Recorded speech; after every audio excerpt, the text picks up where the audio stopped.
बहुत नृत्य शिक्षा देले विजयलक्ष्मी दास आज पर्यंत से धारार नृत्य को परिवेषण कर जानी मोर जेजेमा हरप्रिया देवदासी जहाँ डुंगुरी माहारी कहते सी बापा को बहुत टिप्स देते केमिति ओडिसी नृत्य माहारी नृत्यटा को कौ मुद्रा गुड़िक नहीं से तो मुद्रा आकार माने माहारी माने नाचु नथिले तेणु शास्त्रीयता हवाक हेले मुद्रा विनियोगटा निहाती दरकार तेणु मुद्रा विनियोग केमिति करा जिवो केमिति कौन करा जिवो सेटा मते से करथिले माहारी नृत्य गोटीपुଅ नृत्य ए दुईटू निश्चित भाव में समस्ते कहे जे ओडिसी नृत्यर सृष्टि तेणु गुरु पंकजचंद्र दास अवदान गुरु केलुचरण महारतर अवदान एटा कहीं अस्वीकार करें ना।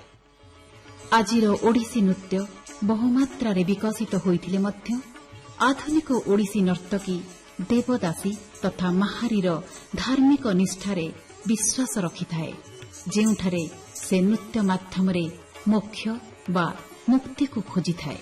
मुखर भाव हस्त मुद्रामान और शरीर गतिविधिर उपयोग द्वारा सृष्टि एक निश्चित अनुभूति एक सुंदर भावना और नवरसर समष्टि ही ओडिसी नृत्य। गीत गोविंदर कारुकार्यमय दुई आधार चौक एवं त्रिभंग। चौक एक वर्गर स्थिति अटे यह शरीर भार सह समान संतुलन रक्षा करी एक पुरुषोचित भंगी अटे।